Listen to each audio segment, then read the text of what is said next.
Ok, les amis de l'UPEN, nous sommes vraiment très heureux de vous recevoir ici en ces lieux. Nous sommes le réseau des femmes fortes de 26 provinces. Et nous aimerons aussi que vous aussi vous deveniez des jeunes forts, comme nous, comme maman. Et nous avons appris l'information que vous êtes en train de récolter quelque chose là-bas. Et nous sommes dit, comme nos enfants aussi prennent maintenant conscience, c'est quelque chose à féliciter. Donc vous êtes les bienvenus. Et ici, nous sommes en train de récolter les fonds et les vivres pour les familles de militaires. Je ne sais pas si vous êtes aussi informés comme nous. Nos soldats qui sont au front n'ont pas besoin à trouver à manger parce que leur nourriture est considérée comme munitions. Donc les munitions qu'on leur donne, on leur donne aussi à manger. Et ça, c'est aussi une façon de dire que le gouvernement congolais est responsable pour donner ce qu'il faut à ses militaires. Mais nous sommes en train de réfléchir sur le social des familles de militaires qui sont restés. Le militaire qui est parti au front, il ne savait même pas s'il y aura guerre. Donc c'est quelque chose qui est venu simultanément comme ça. Et directement, il est parti, peut-être laisser l'enfant avant qu'il paye le minerval, peut-être les frais académiques qu'il n'a pas encore payé, peut-être un enfant était malade à la maison, peut-être c'est sa femme qui était enceinte, peut-être, réfléchissez sur le peut-être, hein, c'est beaucoup de parce qu'ils sont aussi parents. Alors nous sommes dit, un militaire au front, seule chose qu'il peut faire, c'est qu'il puisse être peut-être démoralisé. C'est le moral quand il pense que sa famille est restée comment. Alors nous sommes dit, nous en tant que maman, nous allons mobiliser les fonds et tout ce qu'il faudrait pour que nous puissions amener ça aux familles des militaires qui sont au front. Donc c'est ça la raison qui fait que nous sommes ici. Deuxième chose que nous voulons encore transmettre à vous, les étudiants de l'UPEN, parce que là, c'est les intellectuels que nous sommes en train de nous adresser. Je ne sais pas si vous êtes informés qu'il y a de cela 40 ans que notre pays, c'est clair et net, il n'y a plus à soupçonner. Le Rwanda a agressé la RDC et l'Ouganda aussi est en train de nous agresser. Maintenant, nous qui sommes sous embargo, comment est-ce que nous allons nous défendre? Donc, il y a un grand plaidoyer que nous, vos mamans, nous aimerions que vous nous accompagniez pour le lancer. Nous allons lancer du 20 au 30 juin des activités réclamant notre liberté sur le plan d'embargo, qu'ils retirent leur embargo. On n'en a plus besoin parce que maintenant on doit se prendre en charge. Parce qu'un petit pays comme le Rwanda, l'Ouganda ne peut plus continuer à humilier le pays. Et selon leur programme et leur calcul, c'est les deux que l'embargo de la RDC doit encore être prolongé. Donc il y a un moment où ils prennent le temps pour le prolonger. Donc avant les deux, au lieu de le prolonger cette fois-ci, ils vont l'annuler et le Congo sera libre d'aller acheter les armes pour se défendre. Parce que maintenant, contrairement à ça, donc c'est l'injustice. On ne va plus accepter ça. Donc les 30, ça sera l'indépendance réelle. On doit être indépendant aussi sur le plan militaire. Quand un ennemi nous agresse, nous prenons aussi les armes, on se défend. Alors c'est comme ça que les mamans, les femmes fortes vont tout de suite là faire un petit, donc c'est pas un petit mais c'est un grand d'ailleurs, annonce, nous allons annoncer que les femmes, nous, vos mamans de 26 provinces, nous disons non à l'embargo et nous refusons catégoriquement les prolongations de cet embargo. Donc que les Nations Unies commencent déjà à se préparer pour mettre fin à cette histoire d'embargo et nous donner chance d'aller acheter les armes comme le Rwandais est en train de le faire, parce que le Rwandais est en train d'acheter les armes et il entre sur nous. Mais nous, il y a... Donc c'est ça les amis, vous avez compris ce que nous sommes en train de dire, nous voulons que l'UPEN récupère les lots Congo, on est incapable d'aller acheter officiellement les armes. Maintenant, ceux qui Rwanda à Kota qui l'ont dit, Ouganda Landine à Kota qui après l'ont dit, Ouganda Landine. Et bon, ceux qui Burundi fait à côté, Congo Brazza à côté, il faut se défendre les ennemis. Donc ma arme est au Bissangoa. Vous continuez à prolonger. Donc à partir de l'étranger, ceux qui vont lever le bango. Donc aussi là, parce qu'on est fatigué, Le monde entier ne peut pas continuer à nous voir toujours être humiliés par un petit pays qui est comme une commune, je ne sais pas quelle commune ici de Kinshasa. Donc vous tous les jeunes ici, donc il y a déjà les solos. Les 30 toboy, na concert à Jibe toboy, biloko nyonso ba fête wana toboy. Les 30 zali de indépendance sur le plan militaire, batika biso toza. Na kanisa no ba koloba. Les 20 biso nyonso na balabala na mandalala. Moi si na nzungu, moi si makolongulu ki magisi basala kako ba. Na balabala biso nyonso Kongo mobimba surtout batika biso pe to somba manduki to se défendre. Parce que ça c'est nous. Et dès que vous terminez, vous allez d'abord vous asseoir, on vous accueille, vous vous asseyez les fils de 2 minutes, on se repose et puis vous venez, vous mettez quelque chose et vous allez rejoindre la personne parce qu'ici c'est la transparence. Hein. Tu sais que vous allez amener, vous allez écrire c'est ça et ça. Le dernier jour, on aura à dire à tout le monde, l'IPEN après ça qui n'est pas c'est ça qui n'est pas. Merci les amis, soyez les bienvenus. Vous avez mis ce qui est là-bas, l'IPEN, là, il y a un chef d'équipe qui a mis la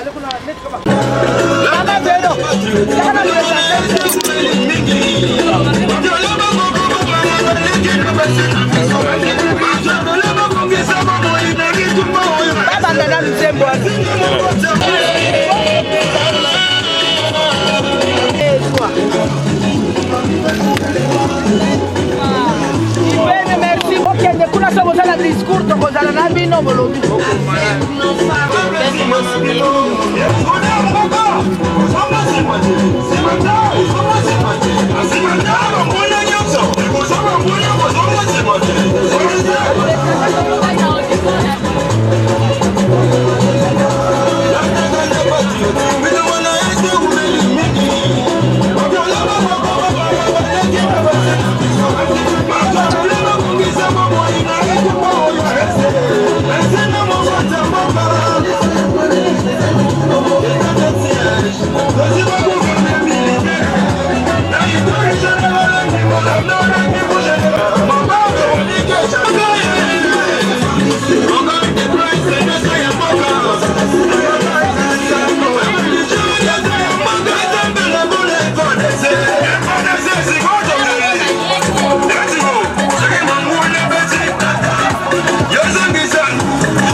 Nous commençons par remercier d'abord le chef de l'État, son Excellence, M. Félix Antoine Tshisekedi, pour l'initiative prise pour venir en aide à nos compatriotes dans l'Est du pays qui ont souffert tant d'années et déjà, on commence déjà à faire un bon pas. Nous, jeunes que nous sommes, étudiants, nous appelons à la conscience de tous nos camarades étudiants, nos frères, à faire le même geste que nous avons pris. Cette initiative n'est pas seulement pour l'Université pédagogique nationale et nous aimerions à ce que toutes les universités, les instituts supérieurs fassent autant que nous.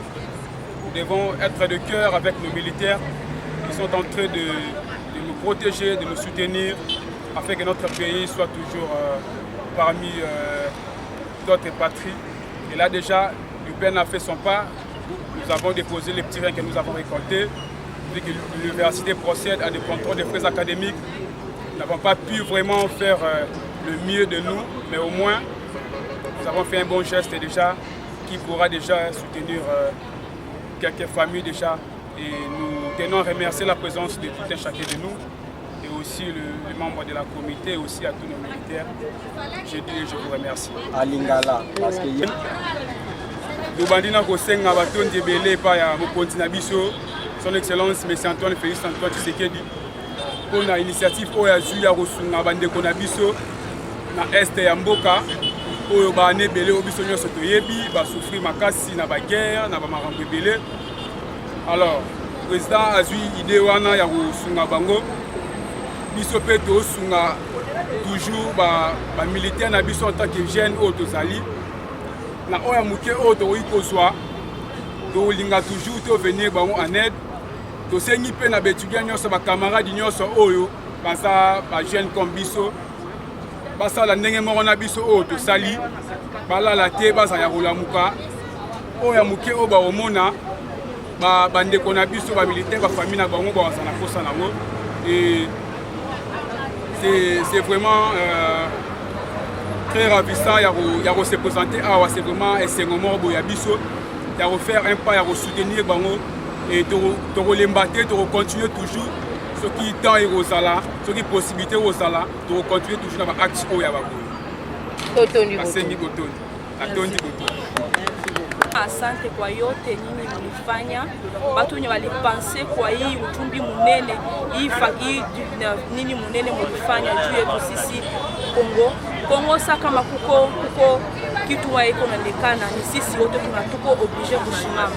Njo leo si tuko baetudia kisi mnatuona tuko baetudia ya IPEN Université Pédagogique Nationale ili kutuma leo tukuya pa kupale d'IPEN pour récolter kidogo ile tulipitapita na kulikuwa lo contrôle tulipima kusanisha kidogo kwa sisi wa étudiants ya IPEN tunafika leo tuka kusoutenir FARDC tuko pamoja na nyie muendelele tuko na nyie kokote kule kwa mtakuwa musichoke sisi ba étudiants tuko nyuma yenu na tunawambia courage tunawapenda sana tuko hapa leo tukabacha kidogo tulipata na hiyo kutokuambia merci beaucoup kwa yote mko tunafanya tunasema merci na kokota vraiment na ba détails était mais tout ça là vraiment toute une émission pour que baïbo kabaïba quand même que la parcours politique tika ba trace ya malamu oyo et important même ba coupe na mboka na biso. Vous êtes une fierté, n'est-ce pas, de la politique congolaise. Mais que je le know, pour l'andisama, collecte oyo, activité au bozo sala awa, tout le monde va y voir que simbani n'a pas poussé, aux alocaux là message pour que moni image à bano farder, c'est pour le bien que pour nous soutenir, bah moi je sais pas le cola message. Biso ba maman au bazar au benga ba femme forte et de 26 provinces. Pour ça rien à quartier dynamique, ba femme forte. Na kati ya dynamique wana biso tolobi bo balaye pe pure bozu bango ba essayer Jonathan OK c'est la zone là on a fait déjà comment ça fait c'est bien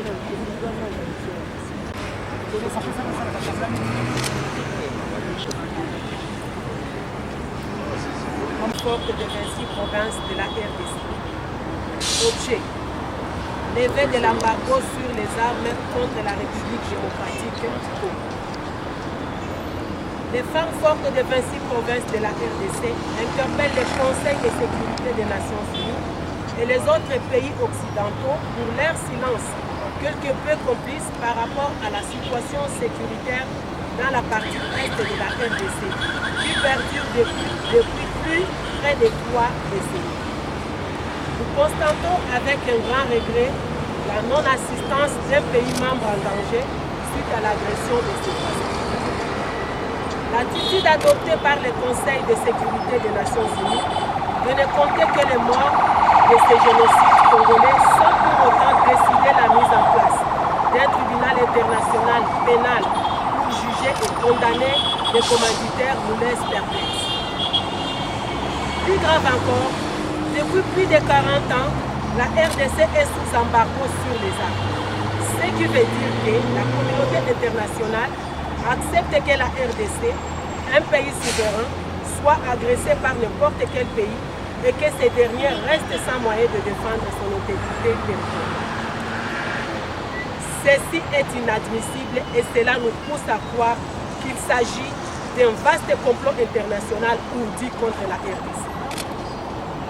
Par conséquent, nous demandons sans délai la levée de l'embargo sur les armes imposées à la RDC, la mise sur pied d'un tribunal pénal international contre les génocidaires. Nous demandons à tous les peuples congolais de s'élever comme un seul homme et de se joindre à nous pour des manifestations pacifiques de grande envergure à partir du 20 jusqu'au 30 juin afin d'exiger la non-prorogation de l'embargo sur les armes contre la RDC qui expire le 1er juillet 2020. Pour les Congolais, ce 30 juin 2022 égale à l'indépendance militaire de la RDC. Fini l'embargo sur les armes imposées à la RDC. Nous vous remercions. Na mokuse ba femme forte et leader, il y a 26 provinces, il y a République démocratique du Congo, Balobi Boye. Plus de 40 ans, Congo mboka na biso ezali sous embargo. Ya kosomba manduki pona ko batela ba frontière na biso. Congo ekoki kosomba manduki te. Yango ba mama ya Congo mobimba batelemi pona koloba te. Trop c'est trop. Esengeli embargo wana elongwa sans délai. Yango to bengi na communauté to lobi na communauté internationale et que to koki kondima lisusu te que Congo ezala agressé na bamboka mususu, que Congo azala incapable ya kobunda to kobunda a arme inégale na bamboka mususu pamba te aza sous embargo d'armes. Yango ba mama balobi ete kobanda le 20 juin ti le 30 juin ba manifestation pacifique ya koboya prolongation ya embargo wana ekosalema. Yango bazobenga ba Congolais banso batelema lokola moto moko pona koloba ete trop c'est trop, tolingi lisusu koyoka prolongation wana te ya embargo sur les armes contre la RDC. Le 30 juin 2022, pour le peuple congolais, et kozala indépendance militaire ya RDC. Congolais fongola matoi peyoka. Le 30 juin 2022, indépendance militaire ya mboka na biso. 40 ans ya embargo et koki, trop c'est trop. Merci beaucoup. Naye kobakisa muke en tant que présidente na oyo ba mama votre Congo. Biso nyonso ba Congolais oyo bozali na ba province na bino bozali na kati na diaspora. Oyebi que le 30 juin ndezalaka jour na biso ya indépendance date oyo tozwa lipanda. Le 30 juin biso ba femme forte to lancer message cri munene tozali koyebisa biso nyonso ba Congolais esika tozali en mémoire ya Emery Patrice Lumumba, Mzee Kabila, ba héros na biso nyonso o babundela mboko poto koma nesika tozali pona mémoire na bango et en plus pona bandeko na biso na este oyo makile ezotanga matin midi soir ba militaire bazokufa pamba na front likambo ya feti na Kinshasa toboyi biso ba mama tolobi toza na feti te ba concert o na stade o nini toboyi makambo wana ezala te bayaya na biso ba musicien ya wenge muzika boko kamata nanu concert na bozongisa ngo nanu nsima muke totala nanu makambo ya embargo po makambo ya embargo ekomi kamsusu boko beta concert na stade dans l'entretemps makambo na est ezali kobeba awa nazali koyebisa Jibem Piano yonde olobaka on ne fait pas la fête quand ça brûle chez le voisin. Voilà. Maintenant, ce n'est pas chez le voisin où c'est en train de brûler, mais c'est chez toi. À Goma, ça brûle. Donc, il n'y a pas de fête à Kinshasa. Oh, donc, il y a un stade à Martyr. Stade, le 30, quand on a défilé, il y a liberté. Bisognos sont du 20 au 30. Bah, marche, 4x4. Wenge musique, on va sala na balabala. Avant le 20. Et même à Bisso, Nations Unies a dit qu'embargo a levé mesure et embargo des jours to ko fêter concert wana ya wenge musique ko beta na Kinshasa jour ba ko lever embargo nde wenge musique to ko ya pe na stade to beta no maboka tabiso ba pasteur yango na to sengi na ba congolais na ba province bo relayer message les femmes fortes bozali na kati na ba province sangisa ba jeune na biso nyonso embargo ndali solo toza nango na minute oyo nezali à la une. C'est bien de faire les marches ya ko soutenir les FARDC soutien ya solo ezali mbongo ezali na palais du peuple basi na bango bakufa na nzala te soutien ya solo pesa ye munduki abunda lakisa makasi na ye oyo etindaki akotelaki armée soutien ya maloba ata biblia eboyi yango na mukanda ya livre na livre ya 1 Jean elobi maloba na biso ezala muke misala nde ezala ebele. Donc le 30 juin tosengi na bakonzi ya mboka na biso ezala journée ya indépendance militaire biso nyonso du 20 au 30 tomona ba marche partout ba makelele biso ba mama tokotambola na banzungu na makolo ngulu papa Simon Kimbangu alakisa biso pour que batu nyonso batelema Nations Unies atika makambo na ye ya ko prolonger lisusu embargo na Congo comme ça tokamata minduki bien Rwanda na Uganda oyebisa biso ke toza capable to toza incapable te. Merci beaucoup. Maman, pardon. Nako yebisa bandeko na biso oyo bazwa et pas excellence président de la République passeport diplomatique tango yango yo ba passeport diplomatique ezati akokende kolakisa fier tozo kosenga na bandeko na biso Daju na yaya na ye maître Gims ba onyoso bazwaki ba passeport diplomatique Koffi Olomide Fally Ipupa batu nyonso Vandame ozwaki passeport diplomatique ba boxer na biso bozwaki yango kuna esika bozali tango kosala diplomatie nde yango yo bozwaka te ba faveur ya mboka Congo oyo bokende kotia na se ba oreye na bino bolalaka to ezala musée na kati na bandako na bino tango akosala diplomatie yango oyo osala sikoyo diplomatie tosengi mpe na baambassadeur oyo bazali na Congo nakanisi bozali témoin ya souffrance tozo vivre. Maintenant il est temps ya koinformer banini na bino kuna ba pays na bino d'origine que maintenant trop c'est trop pour les Congolais. Les 30 tozo zela to yoka bo lever embargo na bino soki bo lever yango te les premiers to komona kolobaf de se bino bolobi viva kaka AFDC viva viva nasomo na drapeau zo pepate na ndenge na yebi papa na nga la kaboyete drapeau AFDC likolo. On parle du peuple maintenant. Ezali n'importe quel drapeau te. Il y a sénateur, il y a République démocratique du Congo. AFDC viva! Ndimi qui a besoin de makasi à Congo. Comment que l'AFDC maboko? Après comment que l'AFDC maboko? Biso nyonso, toko kende kobeta maboko pour l'excellence. Biso il y a emploi, travail et prévoyance sociale. Comme Azali Mouassi. Pour votre information, Zela Nayem Sabino. Dans les gars, Nayem Sabino dans le lobby. Musicien Moka lobby. Nazara Kananga Makasi parce que Nayem Azala Simananga Aza plus Makasi Kolekanga. Mutuali Bosso depuis Nazala Kinshasa Ao. Avant Naou Takutu Estenaya Ao.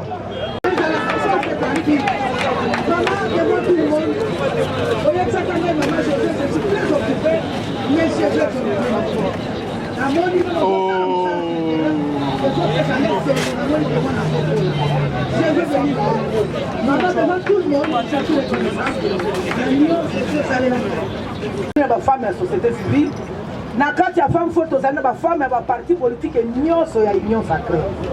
Na kanisi ebele bazalaki lobby awa ta mususu bazalaki akolemba mais tozali au moins na représentativité otolinga ezala lelo.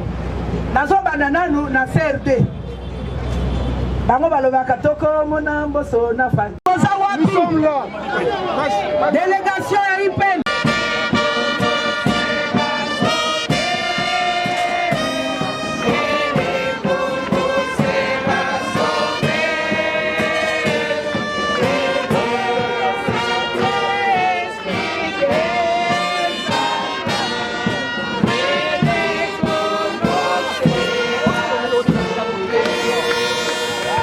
Très significatif. Je crois que Eza eloko moko ya kozwana nous sur le plan mental et moral. Eza likambo ya ba tralala te comme on dit, mais c'est sérieux. Nous devons les accompagner. Tokenango spirituellement tozako bonde la pona bango ya motuya, tozako sunga en tant que peuple congolais, vision ya mokonzi ya mboka akotia kimia na est, ya na partie est pe na mboka mobimba. Toza ko accompagner ngona ba prière na biso parce que ceux qui moi c'est à Telemi, maman à Telemi, je crois que libota nyonso pe et Telemi. Balobi moi c'est za moboko ya libota.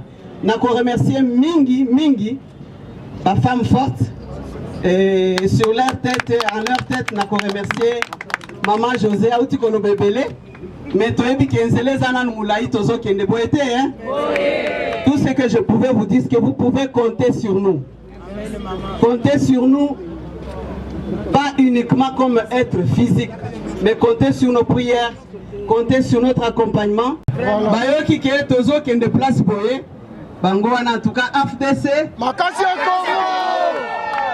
Nzambe apambola bino. Nzambe apambola bino. Parce que boyoki mbela ya ba mama ya Union Sacrée, boyoki mbela ya maman présidente José Nenga Lobi, to sunga mapinga na biso. Et mon ani penza ke boza force du Congo. Kimi ezate misale kozalate. Et donc ministre a travail à kozala inefficace. Ceux qui ezali, ba entreprise vous allez créer, ba tu vas travailler librement et makamonyo se vous allez bien. Loko la bongo na accompagner pe vision oyo ya ba femme ya Union Sacrée. Avec Dieu, nous vaincrons. Biso simana, simana, bendele et message nango na zai nango yakola qui s'appelle que biso nyonso na peuple représenté ici par nos partis politiques qui sont passés na likambo oyo ya contribuer représenté par toutes